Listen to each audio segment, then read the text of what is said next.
Oi, tudo bem com você? Eu espero que sim, eu espero que esteja tudo bem com você. E nesse momento nós vamos seguir para mais um vídeo, ainda no capítulo 8, o segundo bloco desse capítulo, que é Jesus, a luz do mundo. Primeiro foi a mulher adúltera e agora Jesus, a luz do mundo. Vamos seguir com esse bloco, que Deus abençoe sua vida grandemente aonde você estiver e que o Espírito te conceda paz. Amém? Versículo 12. De novo lhes falava Jesus dizendo: Eu sou a luz do mundo. Então, você observa que essa fala de Jesus sempre recaía como uma pedra no coração dos líderes religiosos. Sempre que ele se referia como um salvador, como luz do mundo, a fonte da água viva, o pão da vida, nossa, isso recaía como uma afronta, uma ofensa. Eles ficavam muito indignados. E mais uma vez Jesus usa essa expressão: eu sou a luz do mundo. E o livro de João é o livro que mais faz referência da divindade de Jesus. É um livro mesmo para os judeus mesmo, né? Para provar a divindade e provar que Jesus realmente é o Filho de Deus e é a salvação, não só dos judeus, mas de toda a raça humana. Eu sou a luz do mundo e quem me segue não andará nas trevas, pelo contrário, terá a luz da vida. Antes que Jesus viesse a Jerusalém, eles viviam como realmente nas trevas, sem luz, sem expectativa espiritual, sem esperança e sem fé.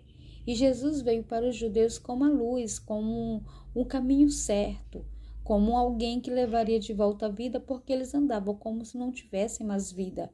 Eles andavam desesperados, né? Os que estavam ali para guiá-los, na verdade, afastou cada vez mais eles da luz, afastou cada vez mais ele da presença de Deus.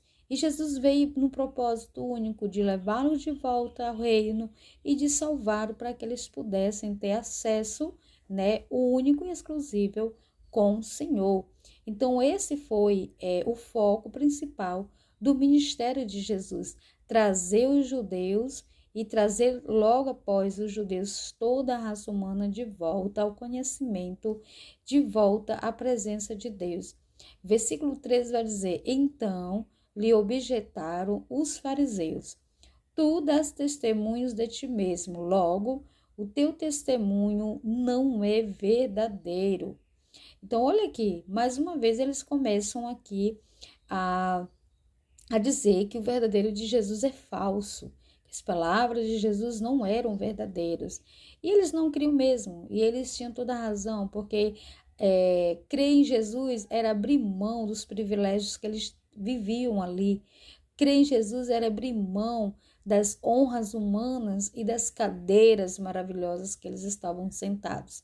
Na verdade, eles não estavam ali porque foram opostos por Deus, mas muitos estavam ali por questões políticas. Então, eles estavam bem afastados de Deus e o povo também estava bem afastado de Deus. E respondeu Jesus e disse-lhe: Posto que eu testifico de mim mesmo, o meu testemunho é verdadeiro, porque sei de onde vim e para onde vou. Mas vós não sabeis de onde venho e nem para onde vou. Aqui explicitamente Jesus fala da sua divindade, né? Eu sei quem sou, sei de onde vim e sei para onde vou.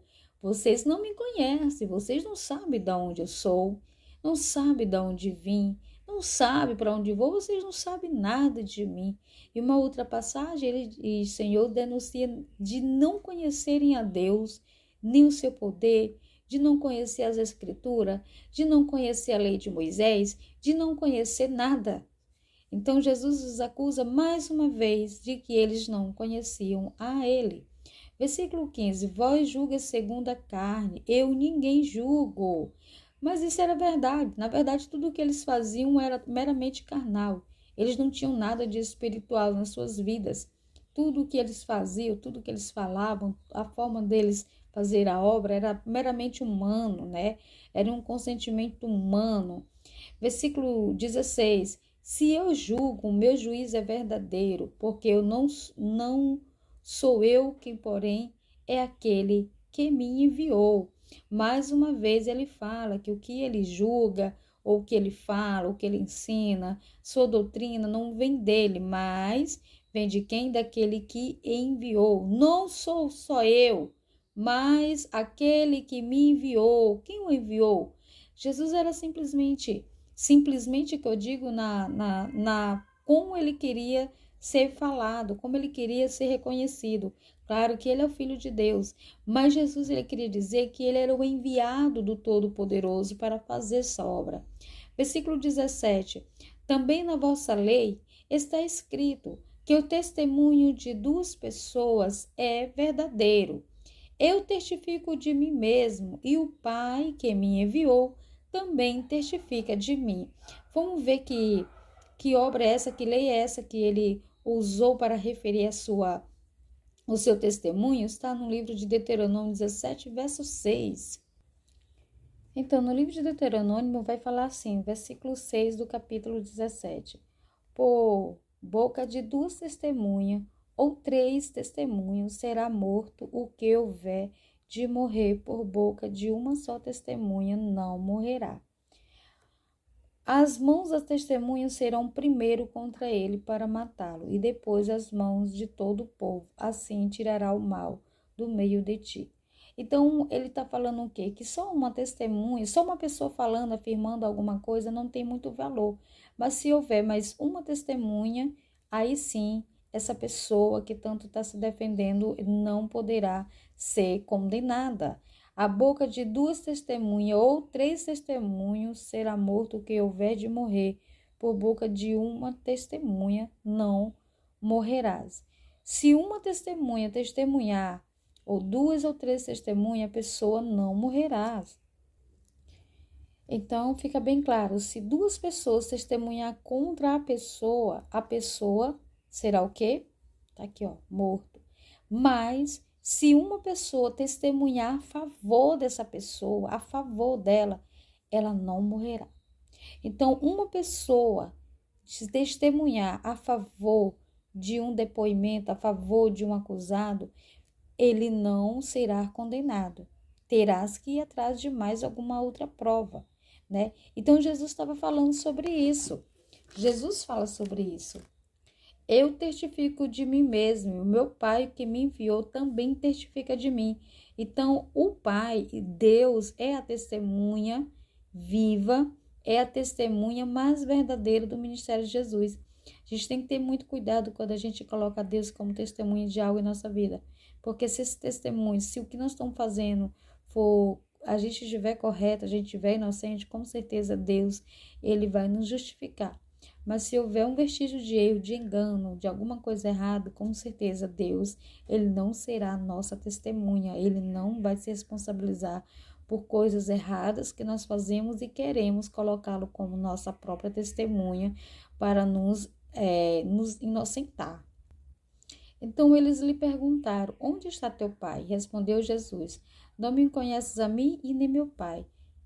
Nem meu pai. Se conhecesse a mim, também conheceria meu pai. Eu havia falado que ele o ia denunciar, que eles não conheciam a Deus, como ele dizia, julgavam conhecer pela letra, pela lei, pela palavra. 20. Proferiu estas palavras no lugar do gasofilaço, quando ensinava num templo, e ninguém o prendeu, porque não era ainda chegada a sua hora. Então, você vê que todo esse discurso era Jesus tentando lembrar a eles que ele era verdadeiro, que suas doutrinas eram verdadeiras e que Deus era testemunho daquilo que ele falava. E eles diziam que não, que Jesus era um enganador, que Jesus estava errado, que Jesus não era o Filho de Deus e que por isso ele merecia ser preso, ser acusado, ser condenado. Mas encerro aqui dizendo que ninguém prendeu ele porque ainda não era chegado a sua hora. Então, ninguém toca naquele que Deus enviou se antes ele tenha concluído os ordenados de Deus. Jesus precisou de um tempo e enquanto esse tempo não se cumpriu, ninguém ousou tocar no Filho de Deus. Amém?